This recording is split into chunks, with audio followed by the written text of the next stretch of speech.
Selamlar. Bugün kendi arabamın vlogunu yapıyorum. Kia Proceed 2022 1.5 TGDI 160 beygir. 7 ileri DCT kuru şanzımana sahip. GT Line modeli. Şimdi önden başlarsak bizi Kaplanburnu denilen tampon modelimiz karşılıyor. LED farlar ve LED sis farlarımız bulunuyor. Hemen size öncelikle motor bölmesini göstereyim. Motorumuz bu.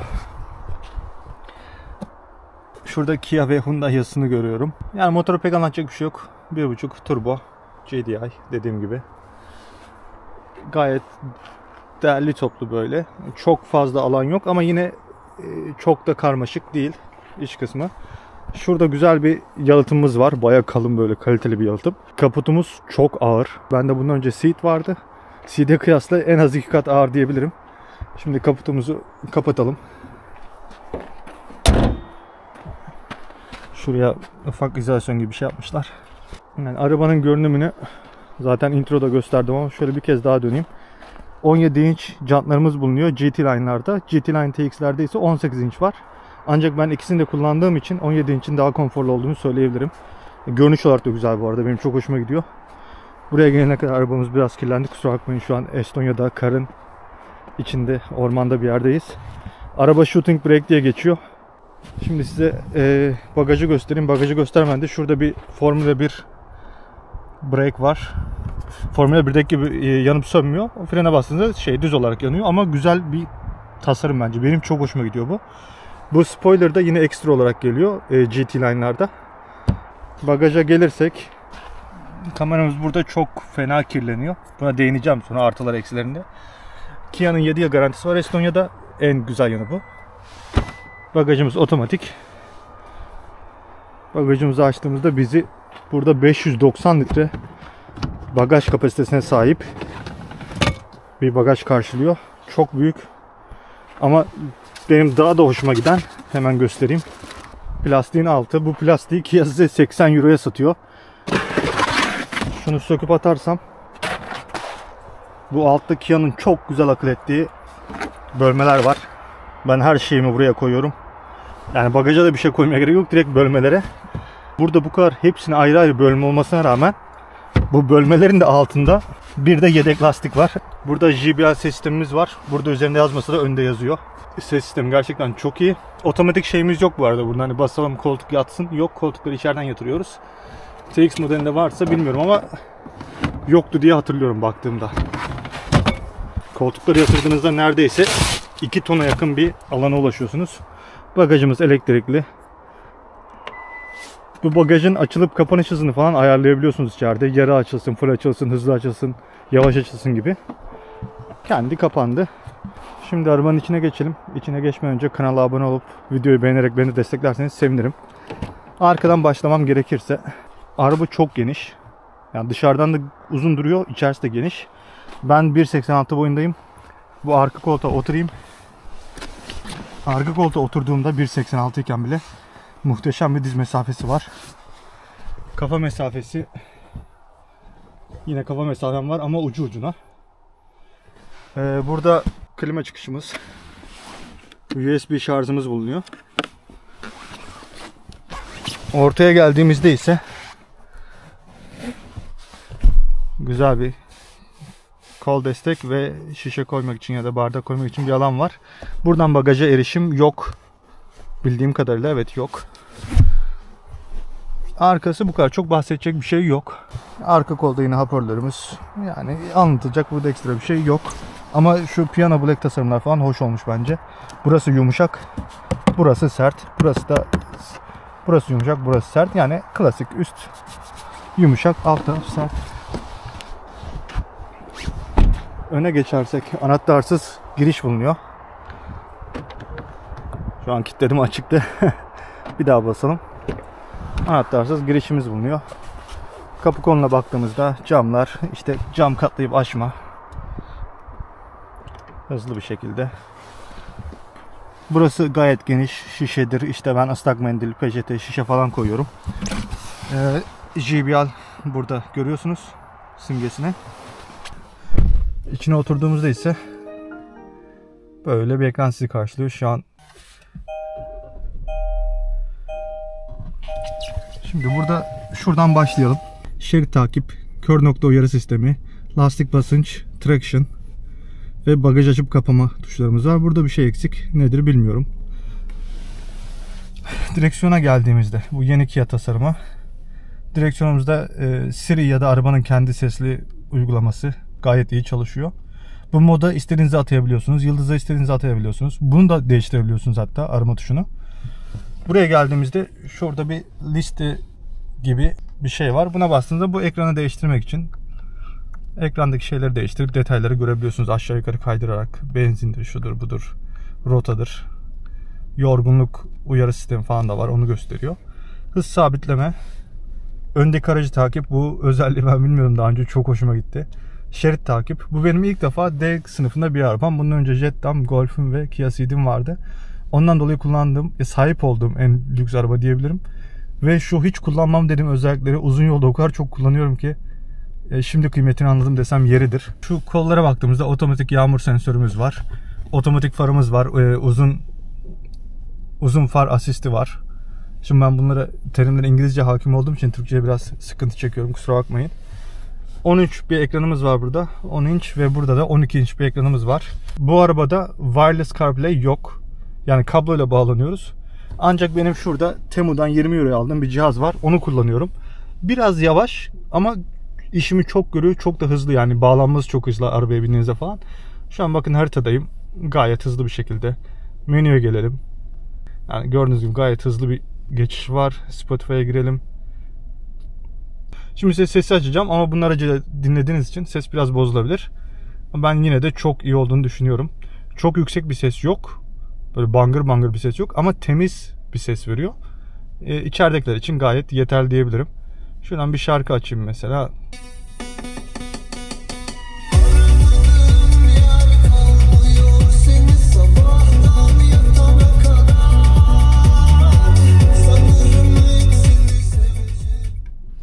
Yani sesi o kadar temiz veriyor ki şu an son seste bile kulağımı ağrıtmıyor. Benim gerçekten çok hoşuma gidiyor ses sistemi. JBL gerçekten bu arabada bunu başarmış. Bu arada ekranda inmeden önce şuraya konsola geçeyim. Şurada şöyle şu biraz bana Mercedes anımsatıyor. Bilmiyorum size anımsatır mı? Buraları deri. Çok hoş bir tasarım. Yani lüks duruyor. Zaten Pro Seat hani lüks bir araba. Altlar yumuşak şuraları ama bir gıcırdama yok yani, hani araba gerçekten gıcırdamıyor. Çok oturaklı bir şekilde yapmışlar. Koltuğa değinirsem, GT Line tasarımımız var koltuğumuzda. Çok konforlu bir koltuk. Şu köşeleri çok geniş. Böyle virajları kesinlikle savurmuyor. Altı uzun. Oturması falan güzel. Yani dün 6 saat araba sürdüm ve beni yormadı. Öyle söyleyeyim. Buraya geldiğimizde benim için şimdi bu arabayı almamın en önemli sebebi. Hani bir şeyini seviyorum. Görüntüsünü seviyorum. Ama diğer bir yandan ön cam ısıtma, direksiyon ısıtma, koltuk ısıtma, her şey var bu arabada. Estonya gibi ekstremleri gören bir yerde yaşadığınızda ön cam ısıtma çok önemli. Çünkü komple buz kapanıyor. Geçen denedim, videosunu bulursam ekleyeyim. Bir dakikada ön camdaki çok kalın bir buzu çözdü ve tertemiz oldu ön cam. Yani elinizle buzu kazısaydınız daha uzun zaman alır diye düşünüyorum. Bunlar yani birçok bu klastaki arabada yok. Şunlardan bahsettim. Bu tarafta gözümüz güzel. Yani büyük dersem olur öyle. Çok kalın bir defter var. İşte peçetelerimiz şu bu var. Gayet yeterli, öyle söyleyeyim. Burası da yeterli bir göz. Yakınmam gereken bir konu olursa bu gözlerin içi plastik abi. Arkadaki bagaj da plastik. Hani o göstereyim ya demin size bölmeler. Bunlar çok ses yapıyor. Yani bunun içine bir şey koyarsanız tıkırdayacak. Gerçekten ses yapıyor. Buraya belki de bir ince bir halı gibi bir şey koyabilirlerdi. Burada bardaklığımız var 2 tane. Boyuta göre açılıp kapanan. Şurada yine yavaşça açılıp kapanan siyah piyano black bir şeyimiz var ama benim kameram bağlı olduğu için bunu hep açık tutuyorum, maalesef kapatamıyorum. Wireless telefon şarj etme var. Hemen göstereyim.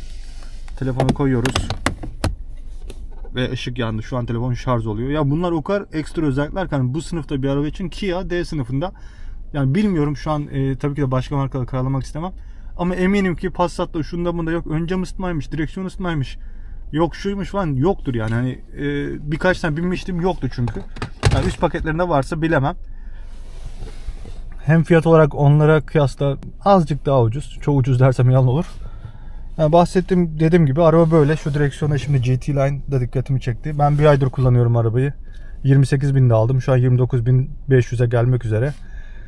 Yakıt 5.8 yazıyor. O sizi aldatmasın. Uzun yol yaptığım için dün 6 saat. Uzun yolda 5 yaktı. Şehir içinde 9 yakıyor 100 kilometrede.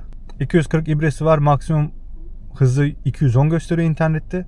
Ben dün 190'a kadar çıktım. Şu ana kadar yaptığım en yüksek hız da bu zaten. Ekranda şeyimiz var. İşte yoldaki hızları falan gösteren sembolümüz var. Şimdi diğer göstermek istediğim şey. Öncelikle şu sonuna asistleri koyacağım. Çünkü çok büyük bir video yaptım onunla ilgili yolda giderken. Forward safety ön güvenlik var. Parking safety, park etme güvenliği. Blind spot safety, kör nokta. Driver attention warning, sürücü dikkat uyarısı şu an ekranda olan. Lane safety'de şerit assist. Burada da direksiyon assist var bir de. Bundan farklı yani, bakın simgesi de farklı. Burada direksiyon şeklinde, burada araba şeklinde. Bu ikisini açtığınızda araba yarı otonom bir arabaya dönüşüyor ve kendi sürüyor.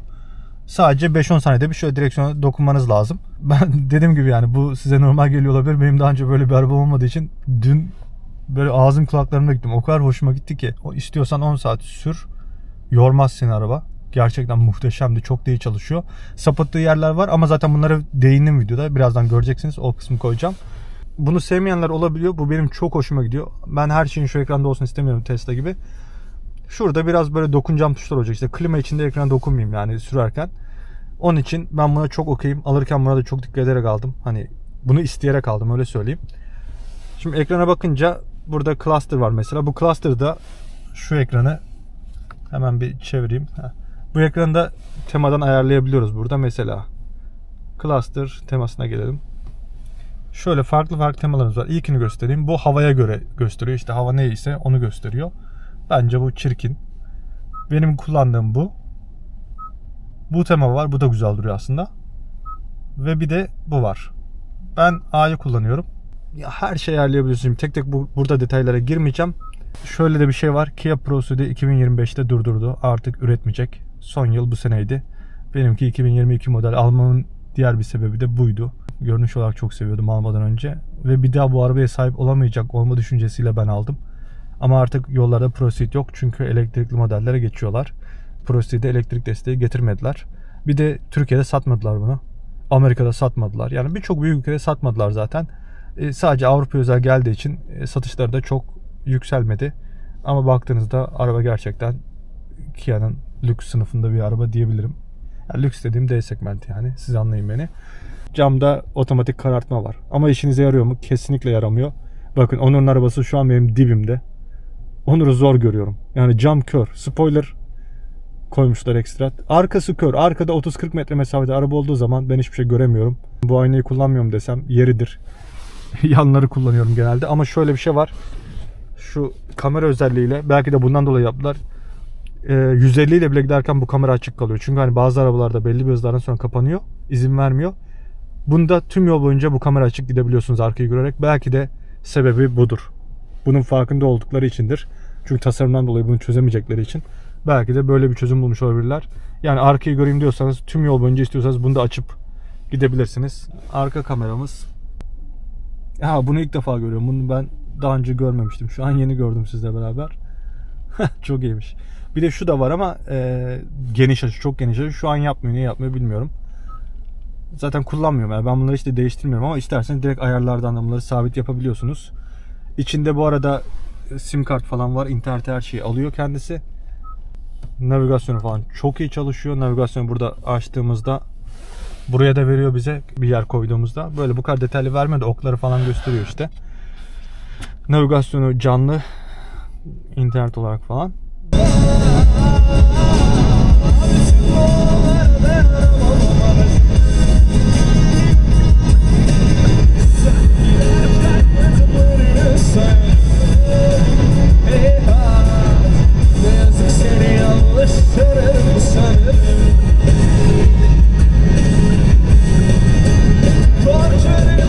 Şimdi size POV çekimdeyken asistleri göstereyim aslında. Şöyle yapalım. Öncelikle şerit takibi açtım. Şimdi direksiyon da açtım. İkisi de aktif, gördüğünüz gibi yeşil yanıyor. Üzerine bir de hızlı gidelim. Tamam mı? Hızımızı arttıralım çünkü ön takibi de göstereceğim. Şimdi hızımızı çıkardık. Cruise kontrolü açtım 126'da. Ön takip mesafemiz şu an 30 metrede. Bunu buradan ayarlayabiliyoruz. Bakın şu an ekranda yazıyor distance to ya da şurada. 1. Bunu ben 3'e çıkarıyorum. 30 metre tutsun. Şu an şerit kendi otomatik sürüyor. Bakalım nasıl bir performans sergileyecek. Böyle genelde çok hızlı giderken böyle şeyleri dönemiyor ama şu an kendi dönüyor sıkıntısız. Ya yani çok keskin olursa hızlıyken dönemiyor. Direksiyona uyarı veriyor böyle her 5 saniyede bir falan. Direksiyonu tutun diye. Şu an 126'dayız. Ufak virajlar. Viraj demeyeyim de. Ve öndeki araca doğru hızla yaklaşıyoruz. Ben hala tutmuyorum gördüğünüz gibi. Şimdi öndeki araçta yine direksiyonu tutun uyarısı tuttuk. Öndeki araçta şimdi hızdan dolayı artık takip mesafe girecek devreye. Gördüğünüz gibi kendi şu an otomatik bir şekilde frenini yapıyor. Baya düştü. 115, 114, 113, 112. Şu an baya düştü. Ben yine ayağımı frenin üzerine hazır bekletiyorum ne olur olmaz. Yok hiçbir şey yapmadım ben. Kendisi düştü buraya kadar. Frene basmadım. Gaza hiçbir şeye basmadım. Artık takip mesafesindeyiz. 30 metre demiştim ama sanırım 30 metre değil. Gerçi hani ben demin bunu uzun yolda denedim. Yani böyle ufak köy yollarında değil. Çevre yolu gibi, otoyol gibi bir yerde denedim. Orada 30 metre taarruz tutuyordu. Şu an çok hızlı geldiğimiz için tutmamış olabilir bilmiyorum ama yine de yani şu an hala gördüğünüz gibi çalışıyor. Ben fren yapmıyorum. Araba kendi frende şu anda. Her şey kendi otomatik. Bakın şimdi kendine hızlanacak. Benim ayağım boşta gördüğünüz gibi. Şu an başladı basmaya. Direksiyonu bir tutalım. Hızımız 126'da olduğu için şu an oraya bulana kadar kendi basmaya devam edecek. Gördüğünüz gibi şu an direksiyon kapandı. Tekrar açıldı. Orada şerit kaybolduğu için. Şu an başladı yine basmaya. Ben bu kadar beklemiyordum açıkçası. Alırken zaten bununla ilgili bir gram bir beklentim de yoktu. Benim için arabada bu özelliğin olup olmaması bile önemli değildi. Ama bu neymiş ya? Yani uzun yol için mesela yazın Türkiye'ye gitmeyi düşünüyorum. Muhteşem bir olay. Yani şu an 2 saattir araba sürüyorum. Sanki 5 dakika sürüyor gibiyim. Çünkü full otomatik açıklığı her şey araba kendisi yapıyor. Şu an şeritler silinmiş. Yine de çıkmadı devreden. Hala takipteyiz.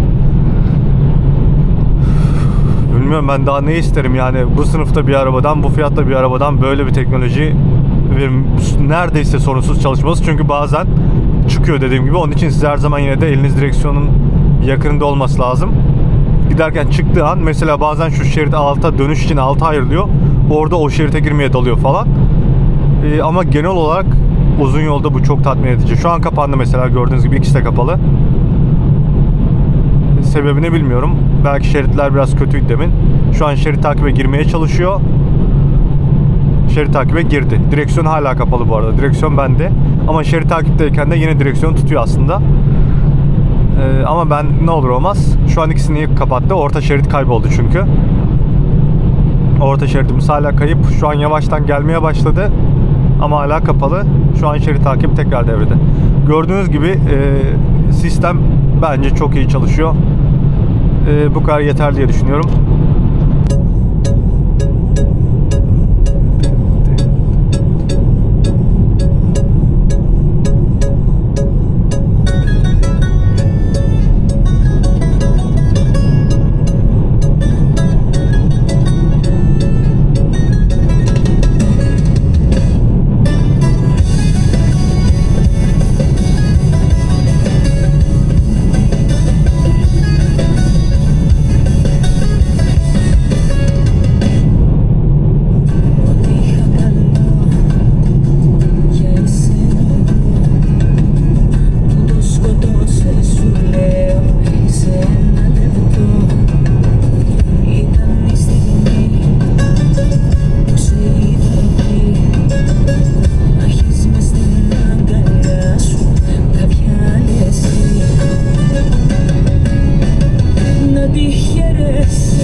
Okay, let's make 0-100 here. Okay, it's kind of icy, but okay, let's try. Let's go. 0-100. Let's close the turn off the traction. Okay, starting 1, 2, 3.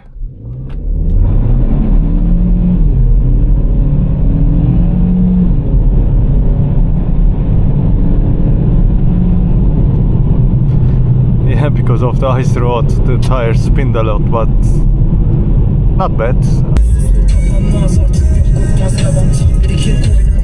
Wow.